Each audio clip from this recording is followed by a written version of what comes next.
ബിന്ദുവായിട്ട് മാറിയത്. കേട്ടില്ലേ? അതാണ് മൊഴികളിലൂടെ പറയുന്നത്.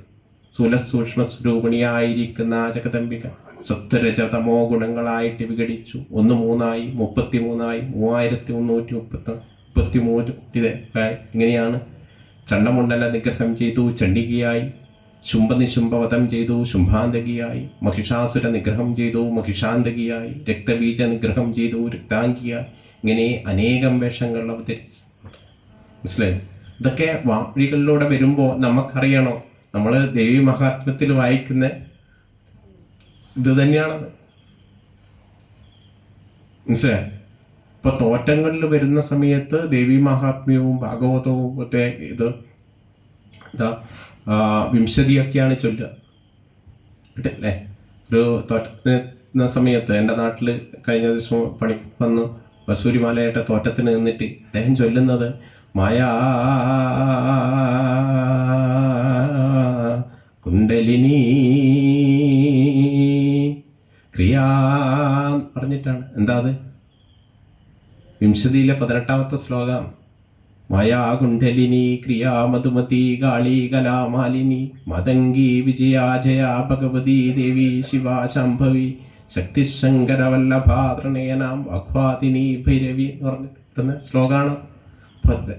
ഇതൊക്കെ പഠിക്കുന്നുണ്ട് എന്നാണ്. ഇതൊക്കെ പഠിച്ച ഒരാൾക്ക് മാത്രമേ നല്ലൊരു കില്ലാടിയായിട്ട് മാറാൻ പറ്റൂ. ഒക്കെ ഈ പഠിച്ചു വന്ന ഒരാളാണ് പൂർണ്ണമായിട്ടുള്ള അർത്ഥത്തിൽ അതിനെ ഉൾക്കൊണ്ടുകൊണ്ട് ആയിട്ട് ഒറ്റം ചൊല്ലി തൻ്റെ ശരീരത്തിലേക്ക് ആവാഹിച്ചുകൊണ്ട് നല്ലൊരു കല്ലാടിയായിട്ട് മാറാൻ പറ്റും. ആ കല്ലാടിയായിട്ട് വന്നു കഴിഞ്ഞാൽ മുറ്റത്ത് വന്ന് നിറഞ്ഞാടി മുറ്റം കുളിർക്കെ പഞ്ചവർണ്ണത്തത്തെയായി പാറി നടന്നു എന്ന് പറയുന്നു. ഒരു പഞ്ചവർണ്ണത്തത്തെയോട് കൂടിയിട്ട് ആ പഞ്ചങ്ങളായിട്ട് മുറ്റം കുളിർക്കെ പാറി നടന്ന് നമുക്ക് നാളെ വരുന്ന ഗുണദോഷങ്ങളെ ഇന്ന് ചൊല്ലി തിരിച്ചു കൊടുക്കണം അല്ലേ? അതാണ് മൊഴികൾ വരുന്നത്. നമ്മളൊരാൾ അവരുടെ ദേവതയുടെ അല്ലെങ്കിൽ ആത്മത്തിൻ്റെ മുൻപിലേക്ക് പോകുന്ന സമയത്ത് ആ സമയത്തിൽ ഫ്രാക്ഷൻ ഓഫ് സെക്കൻഡിൽ നമുക്ക് കിട്ടുന്ന നാളെ വരുന്ന ഗുണദോഷങ്ങളെ ഇന്ന് ചൊല്ലി തിരിച്ചു കൊടുത്തേക്കണം. ആ ലക്ഷണം കൊണ്ട്, ദീപലക്ഷണം കൊണ്ട്, നമ്മൾ ധരിച്ചിരിക്കുന്ന വസ്ത്രത്തിൻ്റെ ലക്ഷണം കൊണ്ട്, അവിടെ കാണുന്ന ശബ്ദം കൊണ്ടൊക്കെ അവർ പെട്ടെന്ന് ഇത് പറഞ്ഞു കൊടുക്കാൻ വേണ്ടി ശ്രദ്ധിക്കും. പക്ഷെ ഇന്ന് എന്താണ് പലപ്പോഴും അത് പലതും നടക്കുന്നില്ല. എന്താണെന്ന് വെച്ചാൽ അത്രയും ഉപാസനയോ കാര്യങ്ങളോ ഇന്ന് പല കലാടിമാർക്കും ഇല്ല എന്നുള്ളതാണ് സത്യം. അതുകൂടി പറയേണ്ടിയിരിക്കുന്നു. പുതുതായിട്ട് കൊലധാരികളായിട്ട് വരുന്നവർ ഇത്തരത്തിലുള്ള കാര്യങ്ങളൊന്നും പഠിക്കുന്നില്ല, അല്ലെങ്കിൽ ഇവർക്കതിനുള്ള സമയമില്ല. പിന്നെ തെയ്യത്തിന് ഇന്ന് അറിയാലോ, പണ്ട് കാലത്ത് ഓരോ തറവാട്ടിലുള്ളവർ തറവാട്ടിൻ്റെ ഐശ്വര്യത്തിന് വേണ്ടിയിട്ടാണ് ഇത് നടത്തിയിരിക്കുന്നത്.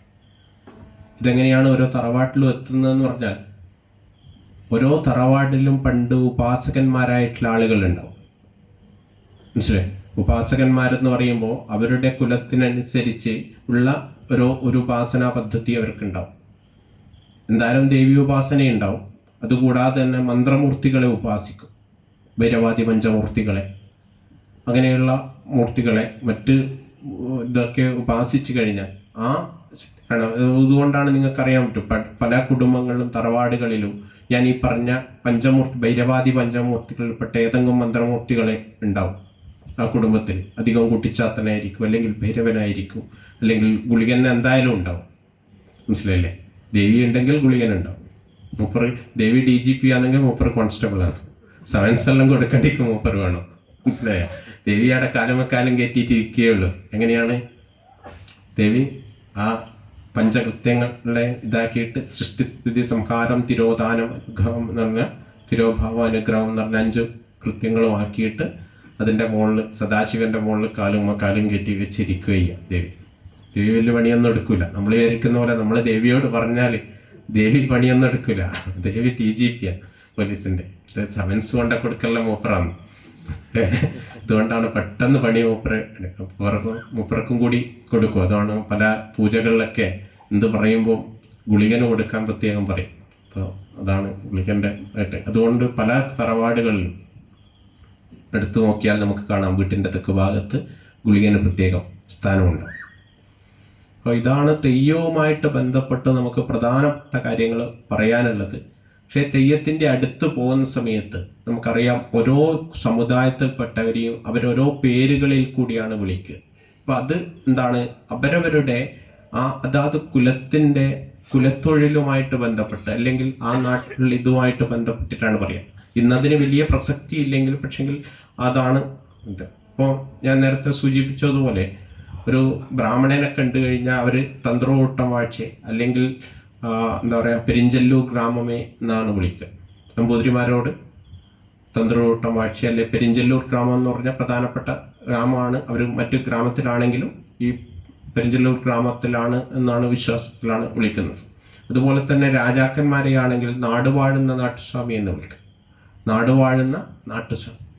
ഇടം വാഴുന്ന കർത്താക്കന്മാർ, നമ്പ്യാന്മാരിൽ ചില കുടുംബങ്ങൾ കർത്താവ് എന്ന് വിളിക്കും. എന്താണ് കർത്താവ് എന്ന് പറയുന്നത്? കൈകാര്യ കർത്താവാണ്, മാനേജറാണ്. രാജാവിൻ്റെ സ്വത്തുക്കൾ കൈകാര്യം ചെയ്യുന്ന കൈകാര്യ കർത്താക്കന്മാർ, ഇങ്ങനെയാണ് കർത്താവ് എന്ന് പറയുന്നത്. പിന്നീട് വന്നു കഴിഞ്ഞാൽ അകമ്പടി കർത്താക്കന്മാർ, രാജാവിന് അകമ്പടി സേവിച്ചവർ.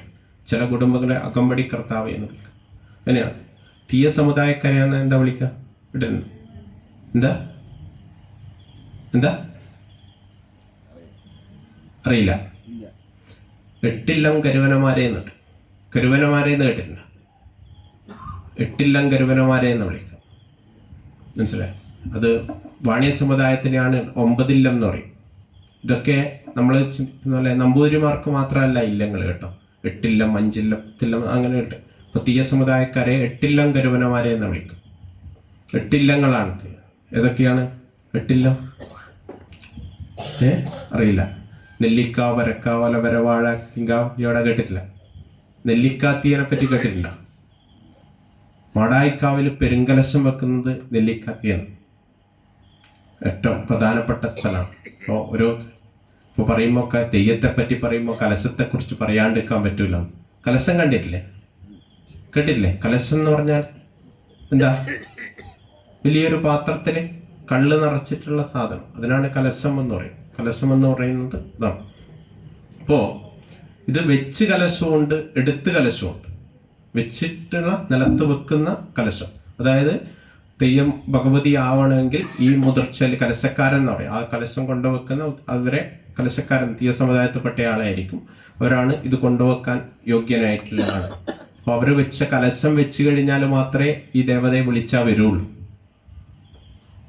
തെയ്യം വേണ്ടിക്ക് കലശം വെക്കണം. മനസ്സിലായോ? ഭഗവതി വരണമെങ്കിൽ ഇത് കലശം വെക്കണം. മുതിർച്ച വെച്ചിട്ട് കലശക്കാരൻ കൊണ്ടുവെക്കുന്ന ഈ കലശം നമ്മളെ അല്ല, അത്രയും പ്രാധാന്യം അതുണ്ട്. അമൃത് കലശം എന്നാ പറയും. വെറുതെ കലശമല്ല, അമൃത് കലശം. അപ്പൊ അമൃതാണിത്. ഈ കൊണ്ടുവെക്കുന്നത് അമൃതാണ് എന്ന ഭാവത്തിലാണ് വെക്കുന്നത്. അമൃത് കലശം വെച്ചിട്ടാണ് വിളിക്കുന്നത്. ഇവിടെ പോയതാണ് വരവിളിക്കുക എന്ന് പറയും. അതിന്റെ പേരാണ് വരവിളി എന്ന് പറയും. വരവിളിക്കുന്നത് എവിടെ പോയതാണെങ്കിലും വരിക വേണം. ഒരു ചൊല്ലി വിളിക്കാൻ ഒരറിവിയിലതായേ പേര് ചൊല്ലി വിളിക്കാൻ പെരറിവില എങ്കിലോ പെടണം. അതായത് അധികം ക്ലോസ് പറയുന്നുണ്ട്. ഈ ദേവതേനെ നമ്മളിപ്പം നാട്ടിൽ പറയുന്ന പേരാണെന്നൊന്നും കല്ലാടിക്ക് ഉറപ്പൊന്നുമില്ല. മൂപ്പറ കാര്യം അങ്ങ് ക്ലിയർ ആക്കും. മനസ്സിലായില്ലേ? ഇത് ഈ ദേവതേൻ്റെ പേര് ഇത് തന്നെയാണെന്ന് ഉറപ്പൊന്നുമില്ല. നമ്മൾ പറഞ്ഞു കേട്ടിട്ട് മാത്രമേ ഉള്ളൂ. പക്ഷെ ഇങ്ങനെയാണെന്ന് ഇല്ല. അതുകൊണ്ടാണ് ഒരു ചൊല്ലി വിളിക്കാൻ ഒരറിവിയില, പേര് ചൊല്ലി വിളിക്കാൻ പേരറിവിയില്ല. എങ്കിലോ ആ പ്രാദേശികമായിട്ട് എന്താണോ പേര് പറയുന്നത് ആ പേര് ചേർത്തിട്ട് വിളിക്കും. എന്നിട്ട് കലശം വെച്ചിട്ടുണ്ട് പിന്നെ വരണമെന്ന് പറഞ്ഞിട്ടാണ് വരവിളി വിളിക്കുക. അവരെ വിളിച്ച് ഈ കലശം വെക്കുന്ന ആളുകൾ. അപ്പോൾ പ്രധാനപ്പെട്ട സ്ഥലങ്ങളിലൊക്കെ തെയ്യം നടക്കുന്ന സമയത്ത് കലശംകാരൻ്റെ വീടുണ്ട്. തീയ സമുദായത്തിൽപ്പെട്ടവരുടെ വീടുകളിൽ അതിന് 2 പേരെ നിർത്തിയിട്ടുണ്ട്. മുതക്കലശവും വൈക്കലശവും ഉണ്ട്. 2 കലശങ്ങളുണ്ട്. ഇപ്പോൾ എല്ലാത്തിനും 2 ആൾക്കാർ എന്ന് പോലെ ഇതിന് 2 ആൾക്കാരുണ്ട്. അഥവാ എന്തെങ്കിലും കാരണവശാൽ ഒരു ആൾക്ക് പുലിയോ ബലായ്മയോ വന്നിട്ടുണ്ടെങ്കിൽ പോലും ഇത് മുടങ്ങിപ്പോകാൻ പാടില്ല. അത്തരത്തിലാണ് അതിൻ്റെ ഒരു വ്യവസ്ഥ വെച്ചിട്ടുള്ളത്. 2 പേർക്ക് സ്ഥാനമുണ്ട്. അപ്പോൾ ഈ കലശ സ്ഥലത്തുനിന്ന് കലശം എടുക്കുന്ന സമയത്ത് എന്താണ് കലശം എന്നറിയോ? ഇല്ല, അമൃത് കുംഭമാണ്. ഈ കലശം എടുത്ത് നിറച്ച് വെച്ചിട്ട് കാണില്ല എന്നാൽ കുട്ടം എന്ന് പറയും. വലിയ കുടുംബത്തിന് കെട്ടിയാക്കി കുട്ടമാക്കിയിട്ട് അവർ അതിൽ നിറച്ച് വെച്ചിരിക്കുന്ന അമൃതാണ്. കണ്ടിട്ടുണ്ടോ? കലശം എടുത്ത് കലശം വരുന്ന സമയത്ത് നടുവിലൊരു ഇതുണ്ട്, ഒരു വലിയൊരു സാധനം കുത്തനെ വെച്ചിട്ടുള്ള, അതിന് കലശത്തട്ട് എന്ന് പറയും. ആ വലിയ സാധനം നമ്മള് പണ്ട് അമൃത് കടഞ്ഞ കഥ അറിയില്ലേ? എങ്ങനെയാ അമൃത് കടഞ്ഞത്? മന്ദരപർവ്വതത്തെ കടക്കോലാക്കി വാസുകിയെ പാശമാക്കിയിട്ട് ആണ് അത് ഈ അമൃത് കിട്ടി. ആ അമൃത് കിട്ടിയ സന്തോഷമാണ് തട്ടിക്കൊടുക്കുക എന്ന് പറഞ്ഞിട്ട് ഒരു കർമ്മം കേട്ടിരുന്നു. കലശസ്ഥലത്ത് കലശമെടുക്കുന്ന വീട്ടിൽ ഈ കലശപ്പുര എന്ന് പറയും. അവിടെ ഒരു ഇതുണ്ടാക്കി തട്ടുണ്ടാക്കി അവിടെ ഇതുണ്ടോ, അവിടെ കലശത്തട്ട് കൊടുക്കും. ഹൗ ഹൗ കൂക്കു എന്ന് പറഞ്ഞിട്ട് ഒരു പ്രത്യേക ശബ്ദം ഉണ്ടാക്കും. പിന്നെ തട്ടിക്കൊടുക്കുക, അതായത് ഈ അമൃത് കിട്ടിയ സന്തോഷമാണ് അറിയിക്കുന്നത്. അമൃത് കിട്ടിയ സന്തോഷം അറിയിച്ചു കൊണ്ടാണ് അമൃതായിട്ടാണ് വരുന്നത്. അതാണ് അമൃത് കുംഭം തലയിലേറ്റിയിട്ടാണ്.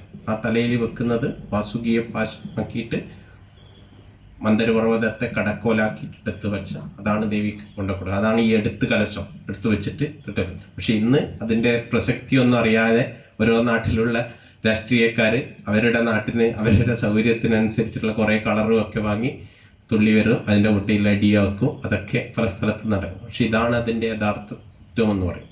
പല കലശക്കാർക്കും അല്ലെങ്കിൽ ഇത് നടത്തുന്നവർക്കും അത് അറിയില്ല എന്നുള്ളതാണ് ഇതിൻ്റെ ഒരു സത്വം. ആ അമൃതുമായിട്ടാണ് ദേവിക്ക് വരുന്നത്, ദേവിയുടെ അടുത്തേക്ക് വരുന്നത്. അത് വെച്ച് കഴിഞ്ഞാൽ മാത്രമേ അതിൻ്റെ പൂർണ്ണതയിലേക്ക് എത്തുള്ളൂ. അതാണ് അമൃത് കലശം തട്ടി താലോലിച്ച പ്രകാരം എന്നൊക്കെ പറഞ്ഞിട്ടാണ് മൊഴികളുണ്ട്. ആണ് കലശക്കാരനോട്. പിന്നീട് വിശ്വകർമ്മികൾ, ആശാരി മുശാരി തട്ടാൻ കൊല്ലൻ എന്ന് പറയുന്ന നങ്കൂർ വർണ്ണർ, അല്ലെങ്കിൽ കല്ലാശാരിയും കൂടി ചേർന്നിട്ടുള്ള ഐങ്കുടി എന്ന് പറയുന്ന വിഭാഗം. അങ്ങനെ വാണിയ സമുദായത്തിനെയാണെങ്കിൽ 9 ഇല്ലം എന്ന് പറയും. 9 ഇല്ലങ്ങളായിട്ടാണ് ഉച്ചിരോടൻ, തത്രൻ, നമ്രൻ, നരൂർ, പള്ളി, അങ്ങനെ പറഞ്ഞിട്ടുള്ള 9 ഇല്ലങ്ങൾ. ഇതാണ് 9 ഇല്ല എന്നാ വിളിക്കുക. അങ്ങനെ ഓരോ വിഭാഗത്തിനും, ശാലി വിഭാഗത്തിനാണെങ്കിൽ എടങ്കവലങ്ക എന്ന് പറയും. ഇതാണ് പഠിക്കുന്നത്, എടങ്കവലം എന്ന് പറയും. അപ്പോൾ അത് ഓരോ സ്ഥാനികന്മാരാണ് ഓരോ സ്ഥലത്തെത്തുന്ന. കനലാടിമാരിൽ തന്നെ 8 ഇല്ലം കനലാടിയുണ്ട്, 9 ഇല്ലം കനലാടി. വണ്ണാൻ സമുദായക്കാരെയാണെങ്കിൽ 8 ഇല്ലം കനലാടി എന്ന് പറയും. മലയ സമുദായക്കാരെയാണെങ്കിൽ 9 ഇല്ലം കനലാടി എന്ന്, അല്ലെങ്കിൽ സംഗീത കനലാടി എന്ന് പറയും. ഇങ്ങനെയൊക്കെയാണ് സ്ഥാനികന്മാർക്കുള്ള ഇത്. അടിയാന്മാരുണ്ട്, 5 ഇല്ലം ആളടിയാന്മാർ. കുന്നത്തൂർപ്പാടിയിലൊക്കെ കർമ്മം ചെയ്യുന്നവർ അല്ല 5 ഇല്ലം ആളടിയാന്മാരാണ്. മുത്തോരാൻ, അളോരാൻ, മുത്തോരാൻ ചന്ദ്രനെ കുറിച്ചൊക്കെ കേട്ടില്ല. മുത്തോരാൻ ഇല്ലത്തുപെട്ടയാണ് ചന്ദൻ എന്ന് പറയും. അപ്പോൾ ചന്ദനെ കല്ലാക്കി മാറ്റിയത് മുത്തപ്പൻ ഇതാക്കി മാറ്റിയതൊക്കെ കണ്ടിട്ടില്ല. അപ്പോൾ അതൊക്കെ മുത്തപ്പനുമായിട്ട് ബന്ധപ്പെട്ടും ഇതൊക്കെ ബന്ധപ്പെട്ടിട്ടുള്ള കഥകളാണ്. ഇതെല്ലാം തെയ്യം എന്ന് പറയുന്ന ഈ ഒരു ആചാര പദ്ധതി നമ്മുടെ നാട്ടിൽ എത്രയോ കാലങ്ങളായിട്ട് ഉള്ള ഒന്നാണ്.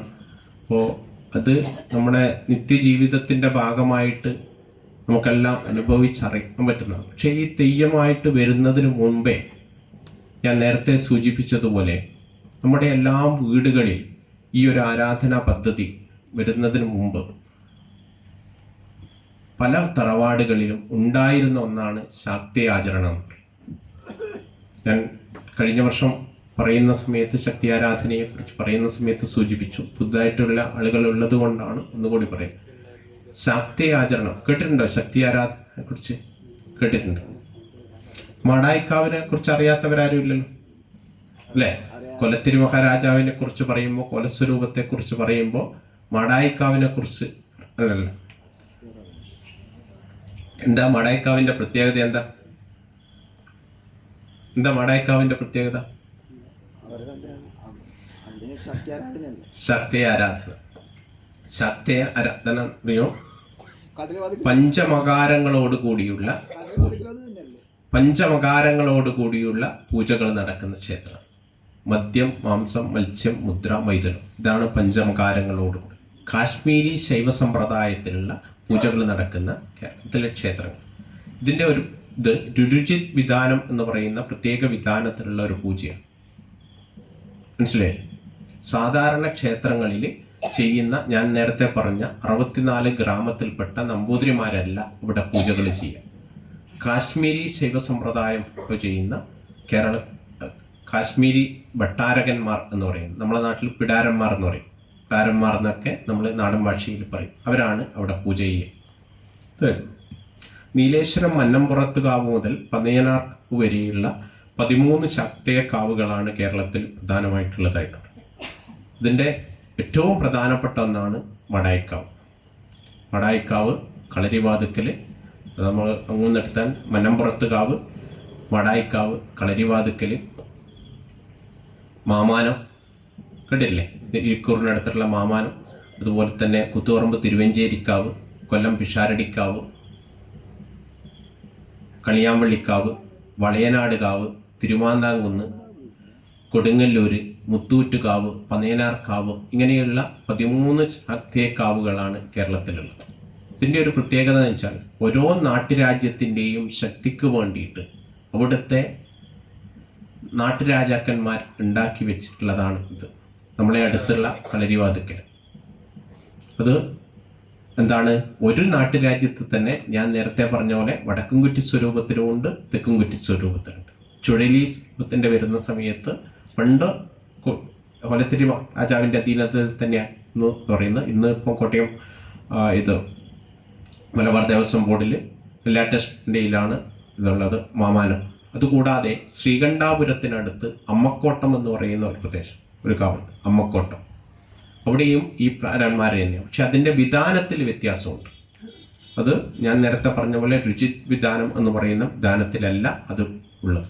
പക്ഷേ ഈ 13 ശാക്തേയക്കാവുകളിലും മദ്യവും മാംസം മത്സ്യം മുദ്രാത്തനം എന്ന് പറയുന്ന പഞ്ചമകാരങ്ങളോട് കൂടിയിട്ടുള്ള പൂജകൾ നടക്കുന്ന കേരളത്തിലെ 13 ശാക്തേയക്കാവുകളുണ്ട്.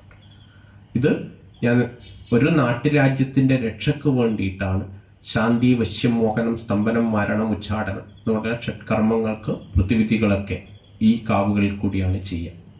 ഷഡ്കർമ്മങ്ങളിൽ ഇട്ട് കഴിഞ്ഞാലും അത് തരത്തിലുള്ള അവിടെ പോയി മറികൊത്തൽ പോലുള്ള, മറിസ്തംഭനം നിൽക്കുന്നത് പോലുള്ള കർമ്മങ്ങളാണ്. ഇതാണ് വലിയൊരു സബ്ജക്റ്റാണ് ഈ ആരാധനയിൽ. ഇതിൽ ഏറ്റവും കൂടുതൽ മനസ്സിലാക്കേണ്ടത് തിരുമാന്താംകുന്നിനെ പറ്റി കേട്ടിട്ടുണ്ട്.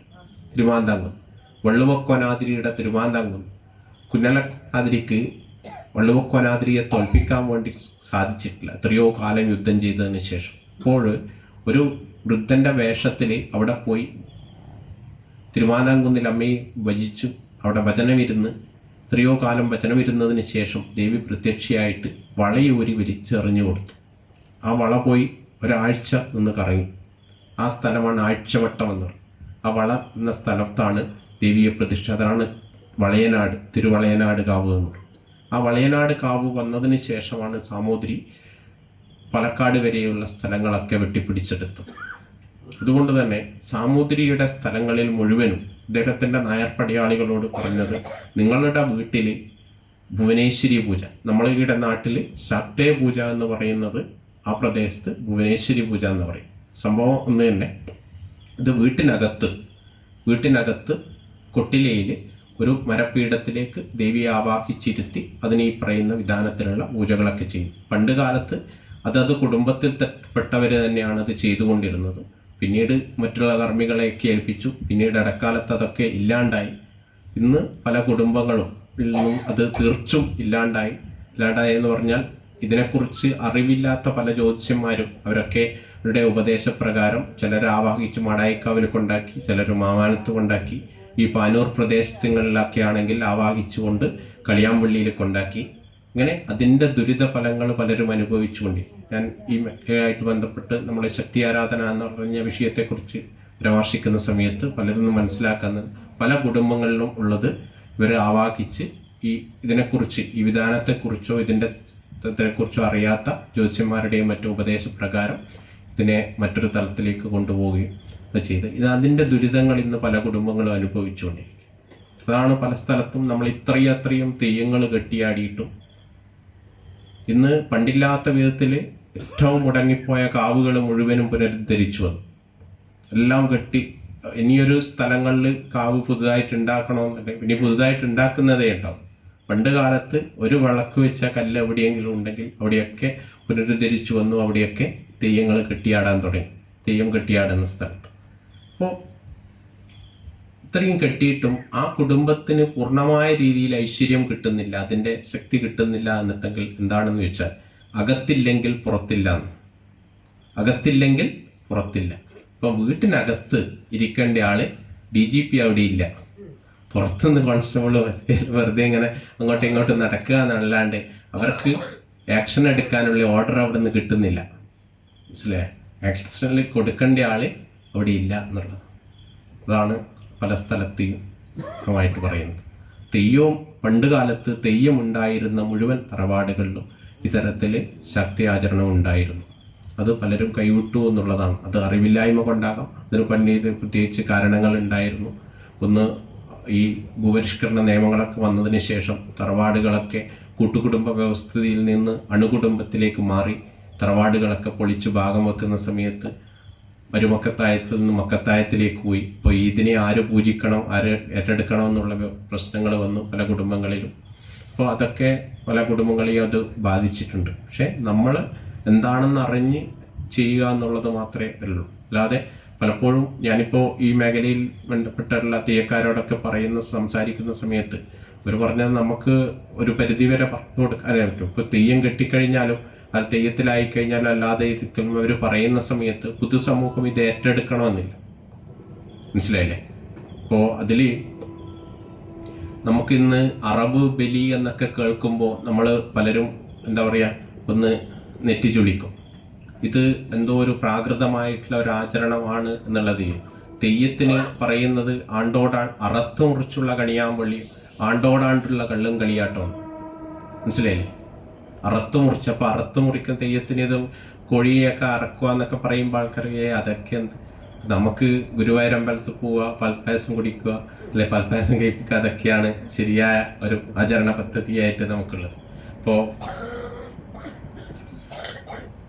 ഞാൻ ഇദ്ദേഹത്തെ ഓർക്കാൻ പ്രത്യേകിച്ച് കാരണം, ഞാൻ കഴിഞ്ഞ പ്രാവശ്യം ഇവിടുന്ന് പ്രഭാഷണം ചെയ്ത് ഇറങ്ങുന്ന സമയത്ത് അദ്ദേഹത്തെ വന്നതുകൊണ്ട് തന്നെ പറയും. അദ്ദേഹം ചോദിച്ചതിനോട്, മുൻപ് ഇവിടെ പ്രഭാഷണം ചെയ്ത സമയത്ത് അദ്ദേഹം ഇവിടെ നിന്ന് പറയുകയുണ്ടായി, എന്താ പറയുക, ഈ അറവ് ബലി അല്ലെങ്കിൽ കള്ളുപയോഗിക്കുന്നത്, മീൻ ഉപയോഗിക്കുന്നത്, ഈ മുത്തപ്പനൊക്കെ മീനൊക്കെ വെക്കുമല്ലോ, ഇതൊക്കെ തെറ്റല്ലേ, അല്ല തെറ്റാണ് എന്നുള്ള രീതിയിൽ ഇവിടെ പ്രഭാഷണം ചെയ്തവർ പറയുകയുണ്ടായിരുന്നു. അപ്പോൾ നിങ്ങളിതൊക്കെ, ഞാൻ കഴിഞ്ഞ വർഷം ശക്തി ആരാധനയെക്കുറിച്ചാണ് സംസാരിച്ചത്. ഈ ശക്തിയത്തെ പ്രധാനമായിട്ട് ഉൾക്കൊണ്ട് എന്താണ് ശക്തി ആചരണം, എന്താണ് ശക്തിയക്കാവുകൾ, അതിൻ്റെ ഉള്ളിലേക്ക് വിശദമായിട്ട് 1.5 മണിക്കൂർ സംസാരിക്കുകയുണ്ടായി. അപ്പോൾ അന്ന് ഞാൻ പറഞ്ഞതെന്ന് വെച്ചാൽ, ഞാൻ അദ്ദേഹത്തിൻ്റെ പേര് പറയുന്നില്ല, അദ്ദേഹത്തിൻ്റെ അത്രയും അറിവോ കഴിവോ ഒന്നുമില്ല. പക്ഷേ എൻ്റെ പ്രായത്തിൽ കൂടുതൽ അദ്ദേഹത്തിന് ഈ മേഖലയിൽ എക്സ്പീരിയൻസും ഉണ്ട്. പക്ഷെ അദ്ദേഹം തെയ്യം കണ്ടിട്ടില്ല. മനസ്സിലായി? അദ്ദേഹം തെയ്യം കണ്ടിട്ടില്ല. അദ്ദേഹം വടക്കനിയും ഭാഗം കണ്ടിട്ടില്ല. അദ്ദേഹം കോതാമൂരിപ്പാട്ട് കണ്ടിട്ടില്ല. അദ്ദേഹം വേടമ്പാട്ട് കണ്ടിട്ടില്ല. മനസ്സിലായി? അദ്ദേഹം മറയോട്ട് കണ്ടിട്ടില്ല. ഇതൊക്കെ നമ്മുടെ നാട്ടിലുണ്ട്. നമ്മുടെ നാട്ടിൽ മുത്തപ്പനില്ലാത്ത ഗ്രാമങ്ങളില്ല. മുത്തപ്പൻ്റെ പൈൻകുറ്റി വെക്കാത്ത ഗ്രാമങ്ങളില്ല. കിണർ കുഴിച്ച് വെള്ളം കണ്ടാൽ അവിടെ പൈൻകുറ്റി വെക്കും, അല്ലേ? അത് നാട്ടിലുള്ള ആൾമടയെന്ന് പറയുന്ന തീയ സമുദായത്തിൽപ്പെട്ട ഒരാൾ, അദ്ദേഹം 3 കീറ് ഇല വെച്ചിട്ട് അവിടെ നിവേദ്യം വെച്ചാൽ അവിടെ മുത്തപ്പൻ എന്നുള്ളതാണ് സങ്കല്പം. ആ മുത്തപ്പന് വെക്കുന്നത് അവരെന്താണോ കഴിച്ചുകൊണ്ടിരുന്നത് അതാണ് വെച്ചു കൊടുത്തത്. അവർ ഉണക്കമീൻ കഴിക്കുന്ന സമയത്ത് ഉണക്കമീനാണ് വെച്ചത്. അവർ പയറ് പൊങ്ങിച്ച് കഴിക്കുന്ന സമയത്ത് ആ പയറാ വെച്ചു കൊടുത്തത്. അതിൽ ഒരു തേങ്ങ കിട്ടിയ സമയത്ത് ഒരു തേങ്ങാപ്പൂള് അതിനും കൊടുത്തു. അത്രയേ ഉള്ളൂ. അവരെന്താണോ കഴിക്കുന്നത് അതാണ് കൊടുത്തത്. അതാണ് അതിൻ്റെ തത്വം. നായാട്ടുന്ന സമയത്ത്, വേട്ടയാടി പിടിച്ച സമയത്ത് ആ മൃഗത്തിൻ്റെ തലയാണ് അതിന് വെച്ചു കൊടുത്തത്. അതാണ് കുറിച്യ സമുദായത്തിൻ്റെ ഇടയിൽ ഇന്ന് നമുക്ക് പൊതുസമൂഹത്തിന് അറിയാത്ത ഒരു വലിയൊരു വിഭാഗമുണ്ട്. കുറിച്യ സമുദായത്തിൽ നമ്മൾ കുറിച്യർ എന്ന് പറയുന്ന ഒരാൾ മാത്രമായിട്ടാണ് കേൾക്കുന്നുണ്ടെങ്കിലും ഒരു വിഭാഗമാണ്. അവരുടെ 45ഓളം കുലങ്ങളുണ്ട്. കൊട്ടിയൂരിൻ്റെ നമ്മൾ ഒറ്റപ്പിലാൻ പള്ളിയറ മുതൽ നരിക്കോട്ടുമല പള്ളിയറ വരെ വരുന്ന വലിയൊരു ഭാഗം പുറങ്കാലിനുള്ളതാണ്. പുറങ്കാൽ ദൈവം. അത് കൊട്ടിയൂരിൻ്റെ നമ്മുടെ പ്രദേശത്തെക്കുറിച്ച് പറയുമ്പോൾ പെരുമാളും ഭഗവതിയും പുറങ്കാലിനും വാഴുന്നെന്ന് പറയും. പുറങ്കാൽ എന്ന് പറയുന്ന ഒരു ആരാധന സമ്പ്രദായമുണ്ട്. അപ്പോൾ അത് കുറിച്യരുടെ ഇടയിലാണ് അതിനെ ആരാധിക്കുന്നത്. അപ്പോൾ അവരൊക്കെ ഈ ആരാധനക്ക് വെച്ചു കൊടുക്കുന്നത് എന്താണോ അവർ വേട്ടയാടിയിട്ട് ഒരു പക്ഷിയെ കിട്ടിയാൽ അതിനെയാണ് കൊടുക്കുന്നത്. വേട്ടയാടിയ മൃഗത്തെ കിട്ടിയാൽ അതാണ് അവരുടെ എന്താണോ കഴിക്കുന്നത് അത് കൊടുത്തു എന്ന്. അതിൽ കുറച്ചുകൂടി എത്തിക്കഴിഞ്ഞാൽ ഒരു വേട്ടയാടി പിടിക്കുന്നത് ഏറ്റവും വലിയ ഇതാണ്. ഇവിടെ പറശ്ശിനിക്കടവ് നമുക്കറിയാലോ. പറശ്ശിനിക്കടവ് എങ്ങനെയാണ്? തളിയിൽ പെരുവണ്ണാൻ അവിടെ മീൻ പിടിക്കാൻ പോയ സമയത്ത് അദ്ദേഹത്തിന് കിട്ടിയ മീനിൻ്റെ ഒന്നാണ് ചുട്ടിട്ട് മുത്തപ്പന് കൊടുത്തത്. പിന്നീട് അദ്ദേഹത്തിൻ്റെ സഹായിയായി പോയിക്കൊണ്ടിരുന്ന കുന്നമ്പൽ തീയൻ അത് ഏറ്റെടുക്കുകയും അദ്ദേഹം കൊടുത്തു. അതാണ് പിന്നീട് പറശ്ശിനിക്കടവായിട്ട് മാറിയത്. അതാണ് പറശ്ശിനിക്കടവിൻ്റെ പറയുന്നത്. ഇപ്പൊ എന്താണോ നമ്മൾ കഴിച്ചു കൊണ്ടിരുന്നത്, നമ്മൾ പുതുതായിട്ട് വിത്ത് ഇറക്കി നെല്ല് ആക്കി, നെല്ല് കിട്ടിയ സമയത്ത് ആ നെല്ല് കൊണ്ട് പായസം ഉണ്ടാക്കി പുത്തരിയാക്കിയിട്ട് ദേവന് കൊടുത്തു. നമുക്ക് നമ്മൾ അധ്വാനിച്ച് കിട്ടുന്നതിൻ്റെ, നമ്മളെ അധ്വാനത്തിൻ്റെ ഫലമായിട്ട് കിട്ടുന്നതിനെ ഒന്നിനെ ദേവനേക്കിലേക്ക് സമർപ്പിക്കുന്നു എന്നുള്ളതാണ് അതിൻ്റെ തത്വം. അതുതന്നെയാണ് വീടുകളിൽ ശാക്തയാചരണം എന്ന് പറയുന്നത്. പക്ഷെ അത് തന്ത്രത്തിൻ്റെ ഏറ്റവും ഉയർന്ന തലമാണ്. തന്ത്രയുടെ ഏറ്റവും ഉയർന്ന തലമാണ്. തന്ത്രത്തിൽ പറയാ ദേവിക്ക് 64 ഉപചാരങ്ങളാണ് പ്രധാനമെന്ന് പറയും. സാധാരണ ക്ഷേത്ര പൂജകളിൽ 16 ഉപചാരങ്ങൾ മാത്രമേ കൊടുക്കുകയുള്ളൂ. 16 ഷോഡശോപചാരമാണ് കൊടുക്കുക ക്ഷേത്ര പൂജകൾ. ശക്തേ പൂജകളിൽ 64 ഉപചാരങ്ങളാണ്. ചതുഷ്ടി ഉപചാരാഢ്യ ചതുഷ്ടി കലാമയി മഹാചതുഷ്ടി കോടി യോഗിനി ഗണസേവിത. 64 ഉപചാരങ്ങളിൽ സന്തുഷ്ടയാവുന്നകളെ 64 കോടി യോഗിനിമാരാണ്. ഇതാണ്. അപ്പോൾ ഇതാണ് ശാക്തേയം എന്ന് പറയുന്ന ഏറ്റവും ഉയർന്ന പൂജാവിധാനം, ദേവിയുടെ പൂജാവിധാനത്തിൻ്റെ ഇത്. അത് തന്നെ മറ്റ് ശക്തിപീഠങ്ങളിൽ, കാമക്യ പോലുള്ള ശക്തിപീഠങ്ങളിൽ വലിയ രീതിയിൽ നടക്കുന്നുണ്ട്. അപ്പോൾ ഇതിൻ്റെ ഒരു ചെറിയ പതിപ്പാണ് നമ്മളെ നാട്ടിലുള്ള ഈ 13 ശക്തിയെ കാവുകൾ. അതിൽ തന്നെ 8 നമ്മുടെ വടക്കേ മലബാറിലാണ്. 8 നമ്മുടെ വടക്കേ മന്നമ്പുറത്ത് കാവ് മുതൽ പഴയനാട് വരെയുള്ള 8 കാവുകൾ. അപ്പോൾ ഇത് ഒക്കെ നമ്മുടെ നാട്ടിൻ്റെ രക്ഷയ്ക്ക് വേണ്ടിയിട്ട്, ഈ ഗ്രാമത്തിലുള്ളവരുടെ രക്ഷയ്ക്ക് വേണ്ടി, ഇവർക്കുണ്ടാകുന്ന വശ്യം, മോഹനം, സ്തംഭനം, മാരണം, ഉച്ചാടനം പോലുള്ള പ്രശ്നങ്ങൾക്കൊക്കെ പ്രതിവിധി കാണാൻ വേണ്ടിയിട്ട് ഉള്ള സംവിധാനങ്ങൾ.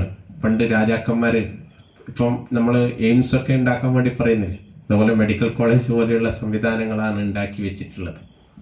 മനസ്സിലായില്ലേ? പണ്ടുണ്ടാകുന്ന പല പ്രശ്നങ്ങൾക്കും പരിഹാരം പെട്ടെന്ന് കാണാൻ വേണ്ടിയിട്ട്, വലിയ പ്രശ്നങ്ങൾക്ക് പരിഹാരം ഒറ്റ തേങ്ങയിൽ കിട്ടും. കണ്ടിട്ടില്ലേ മോഹൻലാൽ വന്നിട്ട് മറികൊത്തി കണ്ടിട്ടില്ലേ, മാമാനത്ത് വെച്ചിട്ട് ഒറ്റ തേങ്ങയിൽ പരിഹാരം ഉണ്ടായി. മനസ്സിലായി? അപ്പോൾ അങ്ങനെയുള്ള കുറേ കാര്യങ്ങൾ അതിന് പുറകിലുണ്ട്. അപ്പോൾ ഇതൊക്കെ ചെയ്യാൻ വേണ്ടിയിട്ട് പ്രകടമായിട്ടുള്ള രീതിയിൽ അത് കലയോട് കൂടി ചേർന്നിട്ട് നമ്മുടെ നിത്യജീവിതത്തിൻ്റെ ഭാഗമാക്കിയിട്ട് ഉണ്ടാക്കിക്കൊണ്ടാൻ വേണ്ടിയിട്ടാണ് ഇത്തരത്തിലുള്ള തെയ്യം പോലുള്ള കാര്യങ്ങൾ ഉണ്ടാക്കിയിട്ടുള്ളത്. അത് നിത്യം ജീവിതത്തിൻ്റെ ഭാഗമാണ്. നമ്മുടെ പൂർവികർ ഓരോ കുടുംബത്തിനും അവരുടെ ജീവിത രീതിക്കനുസരിച്ച്, അവരുടെ തൊഴിലിനനുസരിച്ചിട്ടാണ് ഇത്തരം കാര്യങ്ങൾ ഉണ്ടായിട്ടുള്ളത്. പക്ഷേ കാലഘട്ടത്തിലുള്ള മാറ്റം കൊണ്ട് പലർക്കും, പല കുടുംബങ്ങൾക്കും ഇന്ന് അത് ചെയ്യാൻ പറ്റാത്തത് കൊണ്ട് മറ്റു വിഭാഗങ്ങളെ ഏൽപ്പിക്കുകയും ജനപദത്തിനെ ഏൽപ്പിക്കുക എന്നാണ്. ജനങ്ങളുടെ ഒരു കമ്മിറ്റിയാണ്. പലപ്പോഴും ഇന്ന് പല കമ്മിറ്റി നടത്തുന്നവർക്കും ഇതിനെക്കുറിച്ചൊന്നും അറിയില്ല. അതാണ് സത്യമെന്ന് പറയുന്നത്.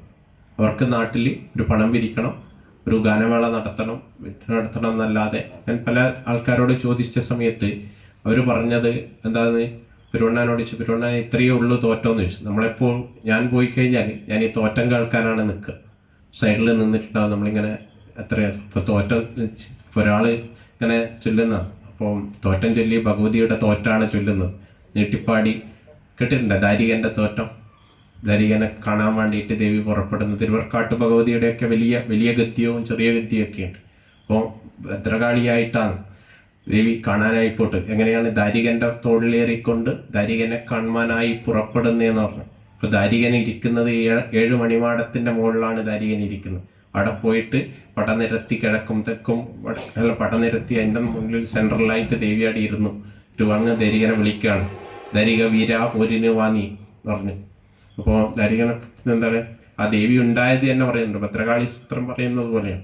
ഓം ശ്രീ നിർമ്മലമായ ഗണേശ്വരിനാഥൻ ഉദഗണമെന്ന സ്തുതികൾ തുടങ്ങി നല്ലൊരു രൂപി മന്ത്രങ്ങളായി ധീരതകാളി പിറന്നൊരു നേരം ഭൂലോകങ്ങളും ഒന്ന് നെടുങ്ങി പർത്തലമൊക്കെയും ഒന്ന് കുലുങ്ങി എന്ന് പറഞ്ഞു. ഇതിലൊക്കെ ഭൂമിക്ക് തന്നെ ഇളക്കം വന്നു. അങ്ങനെ വന്നിട്ട് ഈ ദേവി പോയിട്ട് ദാരികൻ്റെ അടുത്ത് നിന്നിട്ട് വിളിക്കാൻ, ധരിക വീരാ പോരിനു വാങ്ങി. ദാരികനപ്പോൾ ഞെട്ടിയുണർന്നു, തൃക്കൺപാ നോക്കി കണ്ടു, ആരാണെൻ്റെ വട്ടിക്കൽ വന്നു പോരുന്നതായി വിളിച്ചിടുന്നു. ചോദിക്കുന്നതാണ്, ആദിപുരാരോ പൂരാരോ രാവണ ഈ ബാലിയതാരോ?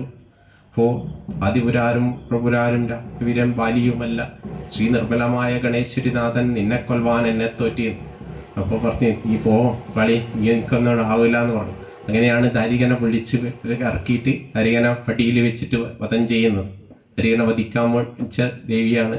അപ്പോൾ ഈ സ്തോത്രങ്ങളൊക്കെ ചൊല്ലുന്ന സമയത്ത് ആ കാണാൻ വേണ്ടി പോയ കാര്യം മറ്റൊരു സ്തോത്രത്തിലേക്ക് കൂടി പറയുന്നുണ്ട്. എങ്ങനെയാണ്?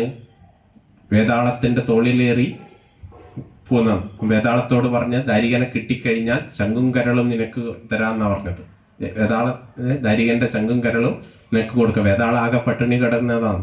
വേതാളത്തോട് പറഞ്ഞ് ദാരികനെ കിട്ടിയാൽ ദാരികന്റെ ചങ്കും കരളും നിനക്ക് തരും. അങ്ങനെ ദേവി പോയിട്ട് ദാരികനെ വിളിച്ചിറക്കിയ. അപ്പോൾ ഞാൻ പറഞ്ഞു വന്നത്, തോറ്റത്ത് ചൊല്ലുമ്പോൾ 7 മണിമാടം ഇറക്കി വരണം. ഇവർ ചൊല്ലും 1-ാം മണിമാട്ടോ എന്ന് പറഞ്ഞിട്ട് കേട്ടിട്ടുണ്ടോ? 1-ാം മണിമാട്ടോ കിഴിഞ്ഞാന്താരിക രാന തൻ്റെ ബലം കുറഞ്ഞു. അപ്പോൾ 1-ാം മണിമാടം ഇറങ്ങിയ സമയത്ത് ദാരികൻ ഒരാനേൻ്റെ ബലം കുറഞ്ഞു. 2-ാം മണിമാടം കഴിഞ്ഞ സമയത്ത് 2 ആനേൻ്റെ ബലം കുറഞ്ഞു. 3-ാം മണിമാടം കഴിഞ്ഞ സമയത്ത് ത്രിമൂർത്തികളുടെ ബലം കുറഞ്ഞു. അങ്ങനെ പറഞ്ഞു. ഇവർ 3 മണിമാടം കഴിഞ്ഞപാട് കുടുകുടുവെന്ന് പറഞ്ഞിട്ട് അങ്ങനെ നിർത്തും. അപ്പം ഞാൻ കൃത്യസമയത്ത് ഈ ഒരു പെരുണ്ണനോട് ചോദിച്ചല്ലോ, പെരുണ്ണൻ ആയോ എന്ന് ചോദിച്ചു. അല്ല പറഞ്ഞു, അത് ഇവർ വേഗം നിർത്താൻ പറഞ്ഞു, ഗാനമേളയുണ്ട്. ഗാനമേള ഇത്രക്ക് തുടങ്ങണോ, അതുകൊണ്ട് പെട്ടെന്ന് നിർത്തണം. അപ്പം അതാണ് അവസ്ഥ.